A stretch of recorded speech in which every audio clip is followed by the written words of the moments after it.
किसान इनके मैनिफेस्टो में रहता है, किसान इनके भाषणों में रहता है, लेकिन किसान कभी भी इनके रियल एजेंडा में नहीं रहा। जब 58% लोग डायरेक्टली एग्रीकल्चर पे डिपेंडेंट हैं और जब इतना बड़ा वोट बैंक इन्वॉल्व होता है किसी चीज में, तो वहां से शुरू होती है पॉलिटिक्स। और जितनी भी गवर्नमेंट आई है सबने एक ही राग अलापा है कि पहले किसान कच्चे में रहता था, हमने पक्का कर दिया। पहले वो चूल्हा जलाता था, हमने गैस दिला दी। जबकि असल बात यह है कि पक्के मकान में वही रह रहा है जिनके बच्चे खेती छोड़ के बाहर जॉब करने गए हैं। ये पूरी दुनिया में इकलौती ऐसी जगह है जहाँ पे ओनर सस्ते में बेच रहा है और कंज्यूमर महंगे में खरीद रहा है, और जिसका ना लैंड है ना अनाज है, जो मिडिल मैन है वो सबसे ज्यादा मुनाफा कमा रहा है। एक किसान हो और आपने पूरे साल भर मेहनत करके एक फसल उगाई है, अब उस फसल को आपको बेचना है। तो जो हमारा करंट सिस्टम है उसमें हम तीन तरीके से अपनी फसल को बेच सकते हैं। पहला है लोकल मार्केट, दूसरा है एपीएमसी मंडी और तीसरा है एमएसपी। पहला ऑप्शन है लोकल मार्केट। इसमें किसान अपनी जान पहचान के साहूकार किसी शॉप पे या किसी लोकल मार्केट में अपनी इंडिविजुअल कैपेसिटी में जाके बेच सकता है। अब 30 से 40 किलो की बात हो तब तो वो ये कर सकता है, लेकिन जब कुंटलों में अनाज होता है तो उसके लिए एक इंफ्रास्ट्रक्चर चाहिए होता है, जैसे कोल्ड स्टोरेज, वेयर हाउसेज। इनमें बहुत पैसा लगता है। तो इसमें गवर्नमेंट ने एक सेकेंड ऑप्शन दिया एपीएमसी मंडी का, जो कि स्टेट गवर्नमेंट रूल करती है। इसमें कोल्ड स्टोरेज, वेयर हाउसेज, हर एक चीज़ का वो लोग टेक केयर करते हैं। किसान को सिर्फ ट्रांसपोर्ट पे पैसा लगा के वहां तक जाना है और अपना सामान बेच देना है। जब अनाज लेके किसान एपीएमसी मंडी पहुंचता है तो वहां पे कमीशन एजेंट होते हैं जिनका काम होता है लोडिंग, अनलोडिंग, बिडिंग के लिए प्रोसेस पूरा देखना। वो एक तरह से फार्मर्स के रिप्रेजेंटेटिव की तरह एक्ट करते हैं। फिर वहां पे नीलाम करता होता है जो कि पूरा बिडिंग प्रोसेस कराता है। फिर अलग अलग बिडर्स आते हैं और जो बिडर सबसे ज्यादा पैसा देता है फार्मर को, फार्मर उसको अपनी उपज बेच देता है। एपीएमसी मंडी को अगर सिंपल तरीके से समझना है तो जिस तरीके से फ्लिपकार्ट और अमेजोन काम करते हैं, ठीक उसी तरीके से एपीएमसी मंडी भी काम करती है। फ्लिपकार्ट और अमेजोन बायर्स और सेलर्स को मिलाते हैं और अपना कमीशन ले लेते हैं, ठीक इसी तरीके से एपीएमसी मंडी भी करती है। बस एक चीज का डिफरेंस है, एपीएमसी मंडी में ट्रांसपेरेंसी नहीं रहती, बाकी अमेजोन और फ्लिपकार्ट में पूरी तरीके से ट्रांसपेरेंसी रहती है। एपीएमसी मंडी अगर इतनी फेयर होती तो जो हाल आज किसानों का है वो हाल होता नहीं। तो इसमें दिक्कत कहाँ कहाँ पे आती है? अब इसमें सबसे बड़ी दिक्कत आती है जो मंडी के अंदर बिडिंग हो रही होती है उसके अंदर बिडर्स पहले से ही साठगांठ कर लेते हैं। अब इस साल का जो आईपीएल था उसमें ग्लैन मैक्सवेल का बेस प्राइस 2 करोड़ था। अब दिल्ली और पंजाब ने बहुत ही एक्सट्रीम लेवल पे बिडिंग करी जिसमें वो 10 करोड़ से भी ऊपर के बिके। अब दिल्ली और पंजाब अगर पहले से ही साठगांठ कर लेता तो उनको ये रेट नहीं मिलता। तो सेम यही सिचुएशन हो रही है फार्मर्स के साथ। अब इसमें दूसरी सबसे बड़ी दिक्कत ये आती है कि एक एजेंट को 6% मिलता है पूरी डील कराने का। हर स्टेट में अलग अलग है, लेकिन अगर हम 6% लेके चलें तो मान लो अगर 100 रुपए का टमाटर बिका है तो 94 किसान को मिलने चाहिए और 6 रुपए मिलने चाहिए एजेंट को। लेकिन होता यह है कि एजेंट किसान से खुद खरीद लेता है 100 रुपए में और 180 में आगे बेच देता है।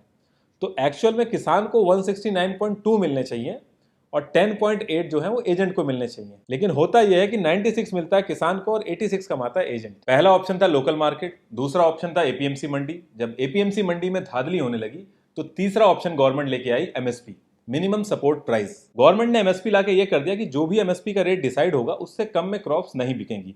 अगर मार्केट में आपको उससे कम रेट मिल रहा है तो आप सीधे गवर्नमेंट के पास जाइए और अपनी क्रॉप एमएसपी रेट पे जाके बेच दीजिए। जैसे अगर मैं वीट का एग्जांपल लूं तो इस समय जो करंट रेट चल रहा है वो 1925 चल रहा है पर क्विंटल, जो कि बढ़ के 1975 हो गया। तो अगर आपको अपना गेहूं बेचना है तो आप सीधे गवर्नमेंट पे जाइए और एमएसपी रेट पे बेच दीजिए। लेकिन ये हर एक क्रॉप के लिए नहीं है। 23 एसेंशियल क्रॉप है जिसपे एमएसपी लगता है और बाकी किसी पे नहीं लगता। एमएसपी आने से भी किसानों की प्रॉब्लम सॉल्व नहीं हुई। जो भी रेट एमएसपी का गवर्नमेंट डिसाइड करती थी, लोगों ने उससे ज्यादा देना ही बंद कर दिया। बिडिंग प्रोसेस में भी एमएसपी का जो रेट होता था उसके आसपास ही बिडिंग लगती थी। यहाँ तक कि जो लोकल साहूकार भी थे वो भी यही कहते थे कि आपको बेचना एमएसपी पे ही जाके है, तो इतना ट्रांसपोर्ट का पैसा आप लगा रहे हैं, इससे बढ़िया आप यहीं बेच दीजिए। तो कुल मिला के जो मिनिमम सपोर्ट प्राइस था ये मैक्सिमम सपोर्ट प्राइस बन गया। अब इसमें एक दिक्कत और आती है कि एमएसपी पूरे इंडिया में सेम रहता है, लेकिन फार्मिंग की जो कॉस्ट होती है वो हर एक स्टेट में अलग अलग आती है। इतनी सारी दिक्कतों के बाद भी जब किसान एमएसपी पे बेचने निकलता है तो वहां भी कालाबाजारी आ गई है। एमएसपी का जितना भी प्रोसेस है, मैनेजमेंट और स्टोरेज, वो सारा एफसीआई देखती है। तो जब किसान अपनी फसल लेके वहां पहुंचता है तो उसको कोई ना कोई बहाना बना के उससे चक्कर लगवाए जाते हैं। अब किसान की जो फसल है वो हर दिन उसका रेट कम होता है, फसल खराब होने का भी डर रहता है और जो उसने बैंक से लोन लिया है उसका इंटरेस्ट हर दिन बढ़ता है। तो किसान ज्यादा दिन वेट नहीं कर सकता, वो मार्केट में जो भी रेट मिलता है उसमें जाके वो बेच देता है। फिर वही अधिकारी उसी मार्केट में जाके कम रेट में खरीदता है और जो गवर्नमेंट का रजिस्टर्ड होता है उसमें एमएसपी का रेट चढ़ा देता है। एमएसपी बर्डन बन चुका है गवर्नमेंट के ऊपर, ये गवर्नमेंट खुद कई बार बोल चुकी है। गवर्नमेंट एमएसपी के रेट पे खरीदती है और कम दामों में राशन कार्ड पे उसको देना पड़ता है। अगर मैं करंट सिचुएशन की बात करूं तो 19 रुपए 25 पैसे पर केजी के हिसाब से उसको गेहूं खरीदना पड़ता है और 2 रुपए पर केजी के हिसाब से राशन पे देना पड़ता है। और जो इंफ्रास्ट्रक्चर की वजह से जो नुकसान होता है हर साल वो अलग से। 90,000 करोड़ का नुकसान हुआ है अनाज खराब होने की वजह से, क्योंकि प्रॉपर इंफ्रास्ट्रक्चर ही नहीं है हमारे पास। अब ये तो हो गई करंट सिचुएशन फार्मर की। अब ये जो नए बिल आए हैं इनसे क्या क्या चेंजेस आएंगे। जून 2020 में गवर्नमेंट इस बिल को ऑर्डिनेंस की तरह लेके आई। जब एक्सट्रीम सिचुएशन हो और पार्लियामेंट सेशन ना रन कर रहा हो तो प्रेसिडेंट ऑफ इंडिया के पास पावर होती है कि वो इस तरीके के ऑर्डिनेंस ला सकते हैं। तो पहला है the farming produce trade and commerce. इसमें आप एपीएमसी मंडी के बाहर भी बेच सकते हैं। जो छोटा किसान है, जो स्मॉल स्केल फार्मिंग करता है, वो अभी भी मंडी के बाहर ही बेचता है। लेकिन अगर आप एक लार्ज स्केल फार्मिंग करते हैं और आप चाहते हैं कि गवर्नमेंट एमएसपी से आपकी फसल सिक्योर रहे, तो आपको एपीएमसी मंडी के अंदर ही बेचना होगा। 7,000 एपीएमसी मंडी एरिया वाइज डिवाइडेड है और हर किसान को अपने एरिया की एपीएमसी मंडी में आके ही अपनी फसल बेचनी होगी। अब मान लो एक किसान डिस्ट्रिक्ट के बॉर्डर पे रह रहा है, दूसरे डिस्ट्रिक्ट की एपीएमसी मंडी उसके पास में है, लेकिन उसके बाद भी उसको अपने एरिया की ही एपीएमसी मंडी में आना होगा और फसल बेचनी होगी। तो इस बिल के आने से अब किसान एपीएमसी मंडी के बाहर भी बेच सकता है किसी भी प्राइवेट कंपनी को, और जो भी सेल और परचेज होगा उस पर स्टेट गवर्नमेंट कोई भी टैक्स नहीं ले पाएगी। जब किसान इतनी दूर से ट्रांसपोर्ट में पैसा लगा के एपीएमसी मंडी पहुंचता है और एपीएमसी मंडी वालों को भी पता है वो यहाँ के अलावा कहीं बेच नहीं सकता, तो ऐसे केस में मोनोपोली हो जाती है और किसान की जो नेगोशिएशन पावर है वो खत्म हो जाती है। आप कभी भी वीक साइड पे बैठ के नेगोशिएशन नहीं कर सकते। ओवरऑल अगर आप देखेंगे तो इस बिल से लार्ज स्केल फार्मर को ही फर्क पड़ेगा। जो स्मॉल स्केल फार्मर है वो ऑलरेडी मंडी के बाहर बेच रहे हैं और उनका अनाज इतना नहीं होता कि वो ट्रांसपोर्ट में पैसा लगा के दूसरे स्टेट में जाके बेचें। अब अगर ये बिल इतना अच्छा है तो फार्मर्स प्रोटेस्ट क्यों कर रहे हैं? तो सारी बात आ जाती है गवर्नमेंट की इंटेंशन पे। फार्मर्स को ये लग रहा है कि प्राइवेट प्लेयर्स को इन्वॉल्व करके गवर्नमेंट जो एमएसपी का बर्डन है उससे पीछा छुड़वा रही है। दूसरी दिक्कत इसमें यह भी हो सकती है कि जब प्राइवेट प्लेयर्स इसमें इन्वॉल्व होंगे तो एपीएमसी मंडी को नुकसान होगा और कोई भी मंडी नुकसान में नहीं रन करेगी। तो ये भी माना जा रहा है कि जब 3-4 साल ये प्राइवेट कंपनीज बहुत अच्छा रेट देंगी, जब एपीएमसी मंडी डेड हो जाएंगी तो प्राइवेट कंपनीज अपनी मनमानी करेंगी। जब बीएसएनएल के पैरेलल में एयरटेल और आइडिया आए थे तो लोगों को लग रहा था कि उनको एक बेटर ऑल्टरनेटिव मिल गया है, और जब बीएसएनएल डेड हो गया तो एयरटेल और आइडिया ने मन चाहे रेट लिए। फिर यही सेम चीज जियो ने एयरटेल और आइडिया के साथ करी। शुरू में इंटरनेट फ्री दिया और बाद में फिर उसका चार्ज लिया, और आज की डेट में एयरटेल और आइडिया दोनों ही लॉस में है। गवर्नमेंट स्कूल के पैरेलल में भी जब प्राइवेट स्कूल आए थे तो सेम चीज हुई थी, लेकिन आज जब गवर्नमेंट स्कूल में कोई जाना नहीं चाह रहा तो प्राइवेट स्कूल अपनी मनमानी कर रहे हैं। अब दूसरा बिल है the farmers empowerment and protection agreement. जैसे कि इसके नाम में ही क्लियरली मेंशन है एम्पावरमेंट एंड प्रोटेक्शन एग्रीमेंट, तो इससे क्लियरली पता चल रहा है कि फार्मर और एक प्राइवेट कंपनी के बीच में एक लीगल एग्रीमेंट होगा। फार्मिंग के अंदर जब प्रोडक्शन ज्यादा होता है तो प्राइस कम होता है, और जब प्रोडक्शन कम होता है तो प्राइस ज्यादा होता है। अब किसान कोई एनालिस्ट नहीं है जो ये सारी चीजें प्रिडिक्ट कर सके, तो इसलिए उसको कभी कभी नुकसान भी होता है। तो इस बिल के आने के बाद अगर फार्मर इन सब चीजों से बचना चाहता है तो एक लीगल कॉन्ट्रैक्ट साइन कर सकता है किसी भी प्राइवेट कंपनी से, जिसमें पहले से ही रेट डिसाइडेड होगा। इसमें प्राइवेट कंपनीज किसान को बताएंगी कि उनको कैसी फसल चाहिए, और लैंड प्रिपरेशन हो गया, पेस्टिसाइड, फर्टिलाइजर्स, वेयर हाउसेस, इन सारी चीजों में मदद करेंगी। अब इसमें दिक्कत ये आ सकती है कि फसल पूरी होने से पहले ही कोई कंपनी लॉस में आके अगर बंद हो गई या दिवालिया हो गई तो उस केस में किसान का क्या होगा, या जैसी फसल एक कंपनी चाहती है वैसा प्रोडक्शन ना हो तो उस केस में क्या होगा। देखिए एक लीगल कॉन्ट्रैक्ट है और लीगल कॉन्ट्रैक्ट में हमेशा डिस्प्यूट होते हैं, और कोर्ट के अंदर एक किसान का इतने बड़े बिजनेस जाइंट के सामने खड़ा होना बहुत ही मुश्किल है। अगर एक 6-7 हजार के आप वकील को राम जेठमलानी के सामने लाके खड़ा कर दोगे तो फिर सही गलत की चीजों का कुछ फर्क रह नहीं जाता। अब इसमें दूसरी दिक्कत तो ये आ रही है कि शुरू के 3-4 साल तो कंपनीज अच्छे रेट में कॉन्ट्रैक्ट करेंगी, और एक बार जब एपीएमसी का ऑप्शन खत्म हो जाएगा तो फिर कंपनीज अपनी मनमानी करेंगी। तो फार्मर्स ये चाह रहे हैं कि इसके अंदर एमएसपी भी ऐड हो जाए, लेकिन अगर गवर्नमेंट इसके अंदर एमएसपी ऐड करेगी तो वो घूम फिर के वहीं खड़ी हो जाएगी जिस चीज से वो बचना चाह रही थी। अब तीसरा और आखिरी बिल है द एसेंशियल कमोडिटी बिल। ये कोई नया बिल नहीं है, ये 1955 में आया था ये बिल, और इस बार इसमें कुछ चेंजेस किए गए हैं। तो पहली चीज तो ये बिल आया ही क्यों, इसकी जरूरत क्यों है? तो इस बिल को लाया गया था होर्डिंग को रोकने के लिए, यानी कालाबाजारी को रोकने के लिए। ये बिल कहता है कि जो भी जरूरत की चीजें हैं उनको आप स्टोर नहीं कर सकते। अब जरूरत की चीजें क्या है, इनकी कोई लीगल डेफिनेशन नहीं है, एक लिस्ट है जिसमें से गवर्नमेंट ऐड और रिमूव करती रहती है। जैसे कि मार्च 2020 में हैंड सैनिटाइजर और मास्क को गवर्नमेंट ने ऐड कर दिया था इस लिस्ट में, और फिर 1 जुलाई 2020 को इस लिस्ट से इसको हटा दिया था। जैसे ही इस लिस्ट के अंदर कोई प्रोडक्ट आता है तो सारा production, supply, distribution government control करने लगती है। जब डिमांड बढ़ती है तो प्राइस भी बढ़ता है। अगर आज की डेट में पूरे मार्केट से कोई आलू उठा के स्टोर कर ले तो अचानक से आलू के प्राइस बढ़ जाएंगे, फिर अपने मन मुताबिक वो आलू को बेच सकता है जैसे चाहे वो। तो ऐसे केस में गवर्नमेंट आएगी और आलू को उठा के एसेंशियल लिस्ट में ऐड कर देगी।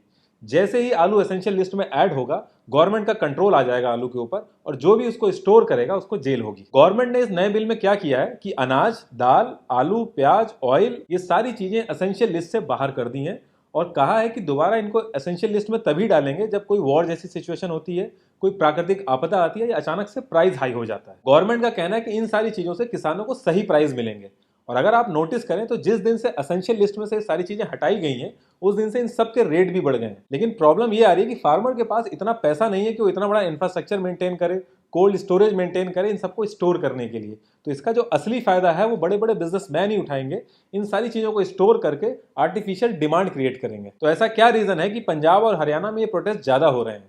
तो पहली चीज तो यह है कि दोनों स्टेट की जो इकोनॉमी है वो एग्रीकल्चर बेस्ड है। दूसरी चीज, जो सेंट्रल गवर्नमेंट है वो हर साल गेहूं और चावल बल्क में खरीदती है। हरियाणा 60% से ज्यादा प्रोडक्शन करता है बासमती राइस का, और पंजाब ऑल ओवर इंडिया में 2/3 से ज्यादा गेहूं प्रोड्यूस करता है। जब सेंट्रल गवर्नमेंट बल्क में गेहूं और चावल खरीदती है तो स्टेट को 8.5% टैक्स देती है, जिसमें से 2.5% एपीएमसी मंडी को जाता है और 6% डायरेक्टली स्टेट के पास जाता है। अगर मैं सिर्फ पंजाब की बात करूं तो लास्ट ईयर 3600 करोड़ रुपए मिले थे इसी टैक्स से, जो कि ये लोग यूज करते हैं फ्री इलेक्ट्रिसिटी वगैरह देके फार्मर्स को इलेक्शन के टाइम पे। तो इस बिल के आने से अब वो चीज बंद हो जाएगी। ऐसा नहीं था कि गवर्नमेंट को पता नहीं था कि कौन कौन से स्टेट में प्रोटेस्ट होंगे या किस लेवल के प्रोटेस्ट होंगे, कौन कौन पार्टी छोड़ सकता है। गवर्नमेंट को बहुत अच्छे से पता था, इसीलिए ये बिल जून में कोविड के टाइम पे लाया गया। प्रॉब्लम यह है कि हर एक पार्टी को पता है कि जो एग्रीकल्चर सेक्टर है 15% जीडीपी को कंट्रीब्यूट करता है। लेकिन अगर मॉडर्न इकोनॉमी की बात करें तो एग्रीकल्चर को हमेशा सेकेंडरी रखते हैं लोग। लेकिन उसके साथ साथ एक प्रॉब्लम यह भी रहती है कि 45% पॉपुलेशन इंडिया की डायरेक्टली एग्रीकल्चर पर डिपेंडेंट है और 15% इनडायरेक्टली डिपेंडेंट है। यानी कि कोई ट्रैक्टर की मैन्युफैक्चरिंग कर रहा है, कोई पेस्टिसाइड बना रहा है, तो 58% लोग डायरेक्टली एग्रीकल्चर पर डिपेंडेंट है। और जब इतना बड़ा वोट बैंक इन्वॉल्व होता है किसी चीज में तो वहां से शुरू होती है पॉलिटिक्स। आप नोटिस करेंगे किसान इनके मैनिफेस्टो में रहता है, किसान इनके भाषणों में रहता है, लेकिन किसान कभी भी इनके रियल एजेंडा में नहीं रहता। जब से देश आजाद हुआ और जितनी भी गवर्नमेंट आई है सबने एक ही राग आलापा है कि पहले किसान कच्चे में रहता था, हमने पक्का कर दिया। पहले वो चूल्हा जलाता था, हमने गैस दिला दी। जबकि असल बात यह है कि पक्के मकान में वही रह रहा है जिनके बच्चे खेती छोड़ के बाहर जॉब करने गए हैं। जिनका परिवार आज भी खेती में लगा है वो कच्चे मकान में रह रहे हैं आज भी। सबसे ज्यादा किसान के बच्चे फौज में जाते हैं। एक लग्जरी कार खरीदने आप अगर जाएंगे तो 7.5% से रेट ऑफ इंटरेस्ट स्टार्ट होता है। वहीं एक किसान ट्रैक्टर लेने जाता है और उसको लोन कराना है तो 17% तक का रेट ऑफ इंटरेस्ट लगता है। एवरेज लैंड होल्डिंग है इंडिया के अंदर 1.1 हेक्टेयर। अगर मैं 1 हेक्टेयर की बात करूं तो उसमें से 27 कुंटल गेहूं निकलता है 6 महीना खून पसीना बहाने के बाद। जो करंट रेट चल रहा है वो है 1925 रुपए पर कुंटल, जो गवर्नमेंट ने एमएसपी पे डिसाइड कर रखा है। तो उस हिसाब से एक किसान की 6 महीने की इनकम हो गई 51,975 और मंथली इनकम हो गई 8,662 और एक दिन की इनकम हो गई 288। और ये एक जने की इनकम नहीं है, क्योंकि पूरा परिवार उसमें इन्वॉल्व होता है, तो ये पूरे परिवार की इनकम है। इससे ज़्यादा पैसा अगर एक इंसान किसी रेलवे के जंक्शन में जाए और सिर्फ 4 ट्रेनों के अंदर चढ़ जाए और वो मांगना चालू करे तो इससे ज़्यादा पैसा कमा लेगा। जब से देश आज़ाद हुआ है किसान की इनकम 19% बढ़ी है। मतलब आज़ादी के टाइम पे अगर वो 100 रुपये कमा रहा था तो आज की डेट में वो 119 रुपये कमा रहा है। वहीं एक एमपी की सैलरी 280% बढ़ी है। और अगर एक एक्स एमएलए एक्स एमपी बनता है तो वो 2-2 बार पेंशन उठाता है। एक एमपी का अगर आप सैलरी ब्रेकअप देखोगे तो पूरे साल भर में उसके ऊपर जो कॉस्ट लगती है वो 40 लाख रुपए लगती है। मैं इन हैंड की बात नहीं कर रहा हूँ, मैं जो कॉस्ट लगती है उसकी बात कर रहा हूँ। और जिस रेट कार्ड में इनके कैंटीन में सामान मिलता है पूरे इंडिया के अंदर वो रेट कार्ड में आपको सामान नहीं मिल सकता। जबकि उस रेट कार्ड की असली जरूरत तो एक किसान को है, ना कि करोड़पतियों को। करंट एमएसपी अगर आप मक्के की चेक करेंगे तो 1850 रुपए पर कुंटल है।